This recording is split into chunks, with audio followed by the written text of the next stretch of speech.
bunch of fun stuff.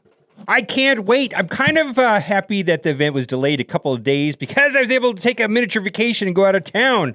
Go to the beach, go to Newport Beach. But the event is coming tomorrow. And a lot of people are scrambling to get the gear required for the Darth Revan event. I know I am trying to get these guys ready to go. And who knows what's going to be actually required for gear levels. I've got Bastila and HK-47 geared up at gear 12. Juhani, Karth, and Canderous have some benefit inside of Grand Arena and Territory Wars, specifically Zeta Karth.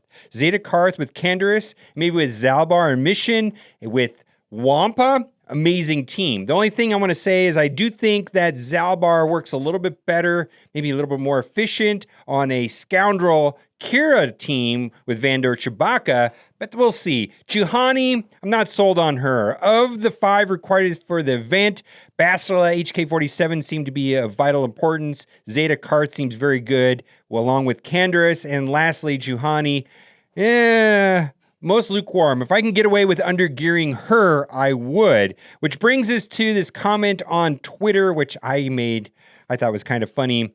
I saw an interesting breakdown on Reddit of the times where we have used the words very difficult. That was pretty close. In all seriousness, though, I can't speak to anyone's particular skill. I don't know about skill. Nor do I want to try. It'll be quite challenging. Okay.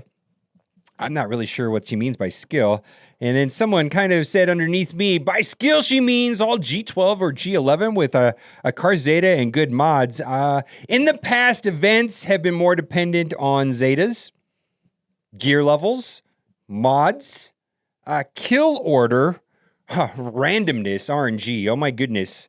They all seem to be a large part of it. Some of it is just playing the event over and over again. But by beating a event undergeared was a severe task on the Chewbacca event because we had choices and options with bounty hunters because we had a whole bunch of different options for leadership. Some people went for a Boba Fett lead where if you boost the potency, the whole team gets a health bonus. All right, so that was like a very specific strategy that did require some skill. Some people just did it with brute force with a Zeta Bosk. And so we're hoping to see what this event is, but gear 12 on some of these characters right here seems to be a no-brainer on Bastila. She's going to be required no matter what in other parts of the game. HK-47 seems also very useful. Now, I do want to say that this team right here might be worthwhile in developing all of these characters up right here, just so that you can have 2 complete teams. This could be a complete team in Territory Wars Grand Arena, where you won't have to mix up the teams like shown in the screenshot here with Nihilus and Cyan. Maybe you want to keep that on a separate team. But a lot of the hype and speculation about Sith Assassin has gone away because of the new information that is showing up on SWGoH.gg. And this is a preview kit where it shows that Darth Revan has a speed of 166, which is lightning, insane, fast. Oh my goodness, it's over the top fast. No need for Sith Assassin so much. And I probably could make a case for why Sith Marauder may not be needed also. And that is because I believe that this kit is going to be over the top, insanely good, and it's going to win on offense no matter what. And then it's going to become a situation on what's best on defense. And maybe having 2 tanks is going to be the way to go. And I know for a lot of people,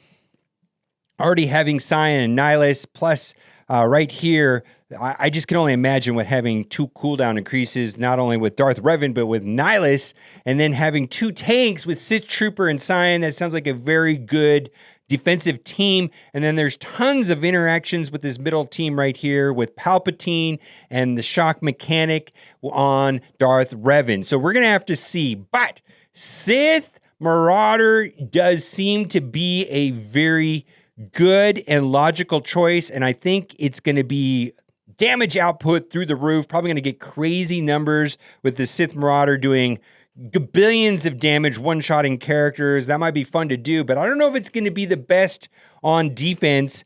And it's possible that this Revan team we see right here is going to always win on offense no matter what. Now, they did make a comment at the very bottom, which I thought was very interesting, where they said that they're going to be sure to watch on how well he does out in the wild.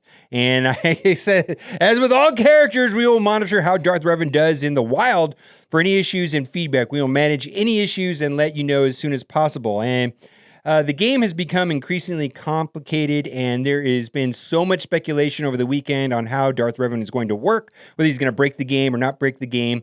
And I just want to say that with all the characters in the game and all the possible infinite amounts of interactions, there's probably going to be something that we don't know about or that we can never anticipate, nor the developers could ever test enough to predict. And I suspect that there's going to be something in this Darth Revan kit that is going to break the game. I'm talking about like break the game, and they're going to have to unwind it. Because I'm personally not looking forward to another Jedi Knight Revan meta where it's all Jedi Knight Revan meta all the time, always 90%. I'm not looking forward to that. I'm hoping to have a little bit more balance and hope that the meta will be broken wide open. I know a lot of people, but I want to give them a pass in advance if they need to change the kit. Because it's a possibility that this kit would be too much. And I've looked at the kit and I've reviewed it, and I've seen tons of people speculate on it. Now, the one thing I do know right now is that the speed being at 166, which is insanely fast, means that Sith Assassin is not going to be a thing. Sith Marauder could be a thing. And then on the developer insights, they're talking about how to mod them and how to have the speeds. And they're saying Darth Revan has benefits from speed and offense. Get ready for a race to who has the fastest Darth Revan. I know I can get my Jedi Knight Revan up 159, which is kind of normal nowadays to have like crazy mods to get 159 bonus speed. It might come down to that on Mirror Match, and they're saying that speed, but they're saying that they've had the most success when Bastila goes first. And I don't know how that's going to work because Darth Revan has a base speed of 166, where she has a base speed of 148. Well, that's a pretty big jump right there of 18 speed. We will see. We're going to have to play that out. For me, I'm going to probably lean towards, if there's a mirror match, Darth Revan versus Darth Revan, probably going to want your Darth Revan to go first. The developers also added a section here where they had frequently asked questions. And I got to tell you, there is some things with Bastila and her kit that I think a lot of people overlooked. Basically with her corrupted battle meditation, where if anybody has corrupted battle meditation, now it can no longer be dispelled. But more importantly, whenever anybody has corrupted battle meditation, they can't inflict debuffs on enemies when they use an ability. Now, corrupted battle meditation can be resisted, but certain characters are going to have a hard time resisting battle meditation, like Thrawn, because he does not have tenacity up at the beginning of the battle. And then they specifically address some interactions with Thrawn and that corrupted battle meditation. And I got to tell you, the AI is not going to work very well at all. And can Thrawn inflict fractured? Jedi Knight Revan inflict marked? It can inflict expose if they have corrupted battle meditation? No. Arnold made an entire video about how Thrawn is just not going to work the way you want him to work anymore with that combo of Darth Revan and Fallen Bastila. Oh my goodness. Does Bastila Shan inflict debuffs if she has corrupted battle meditation? They're talking about mirror match. And the answer is yes, because it's a unique and it's not an active ability. It's going to happen automatically. So, mirror matches with Darth Revan versus Darth Revan, it looks like neither team is going to be able to inflict debuffs if you've got corrupted battle meditation on there. It sounds like it's going to be a fun thing. And then there's some questions about the enemy falls below 50%. Death mark is on the leader. Is a raid boss considered a leader? And the answer is yes. And then there are a lot of people trying to create teams without a leader ability, but it's the leader slot that determines the leader, even if that character does not have a leadership ability. They very specifically added that. And then it talks about the 50% health. Now, I don't think this is going to be that big of a deal where the health equalization is going to take place, because you're probably going to hit and one-shot Darth Revan, but on the off chance that you get him to 49% health, he's going to equalize. But if you take him to 0 health, he's just going to die. The equalization doesn't trigger until after the damage is dealt, and so that's not a big deal. They had some questions about that, but at the end of the day, we are going to know tomorrow.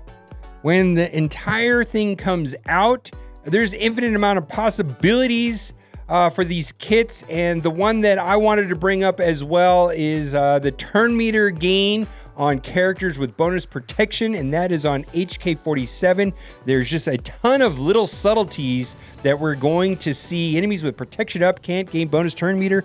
So maybe HK47 is going to be very important on these teams. What do you think?